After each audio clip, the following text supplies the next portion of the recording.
This is it. This is the final video on how to brand your podcast, at least for now. So far, we've talked about your title, your cover art, and the actual content itself and how it helps build your brand. In this video, we're going to talk about the visual elements of your podcast. For those of you who do a video podcast, let's get into it. This is the place for podcasters.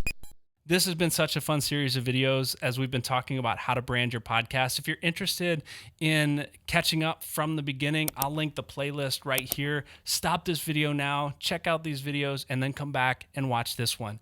This video is specifically talking to those of you who are creating video content for your podcast. And there's 4 things that I want to talk about your visual elements of your podcast. Let's start with your thumbnail.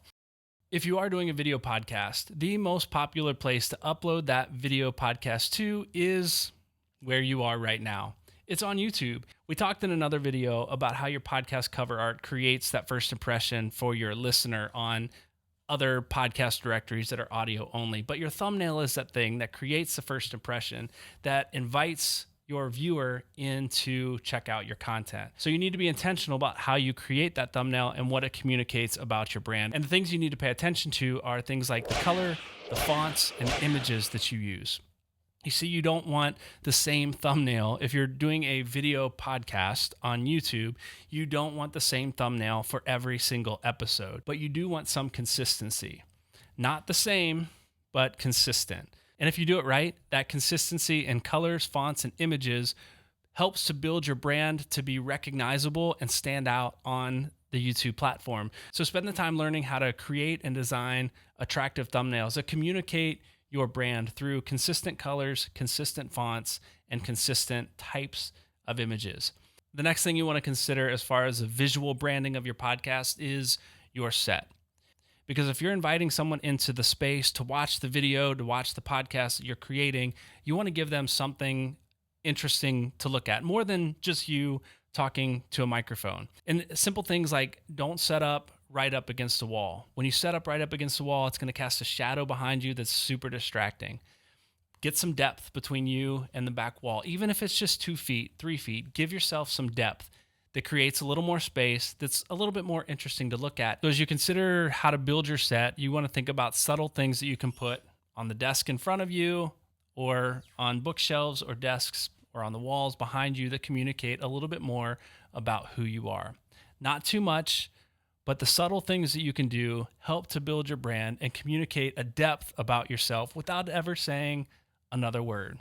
So consider the set and how your set contributes to the visual brand of your podcast. The next thing that contributes to the visual branding of your podcast is the colors that you use. You want to use consistent and on-brand colors. So look at your cover art, look at your thumbnails. What are the colors that you consistently use, and how can you incorporate those in your video beyond just the thumbnail? Is it a logo in the corner? Is it something you throw up on the wall? If it's just colors, for me, I use these blue lights because they're on brand for Summit City Studios on this channel. You'll see a lot of blacks, grays, blues, and some splashes of yellow on this channel. So I use black and blue on my set that are consistent and on brand. It's very intentional, not just because I love the colors, but because the colors contribute to the visual branding of my podcast. So as you build your set, as you create your thumbnail, remember to use consistent and on-brand colors that communicate a visual brand for your podcast. And finally, you'll want to consider the visual elements that you add in the editing and post-production process. So here again, you want to consider the fonts and the colors that you use. Are they consistent and on brand? And beyond that, how and where are you using them? Consider your lower thirds, consider the titles that pop up on the screen, consider your social media handles, when and where and how often those show up on the screen, and that little subscribe button that's pretty important for all of us to put in our videos. How often does that show up, and how often do you direct people to that? All things to consider in the visual branding of your video podcast. So where does that leave us? I've done a whole series now on how to build a brand for your podcast and why it's so important. And I wish I could give you really specific guidance and prescribed instructions on the fonts you should use and the colors you should use and your visual elements and how to build your set. And I could talk about that for days. And if you're interested, leave me some questions in the comments and maybe I'll do some other videos on that. But that's the beauty in it. Your brand is your brand. It's no one else's. So as you consider things like your title, your cover art, the content itself, and the visual elements that you're showing on screen, it all contributes to the messaging and the branding of who you are as an individual and who you are as a podcaster. Make sure it communicates your authentic self. So get out there and create a good podcast. Be consistent with your branding, because consistency builds trust, and trust builds a loyal following.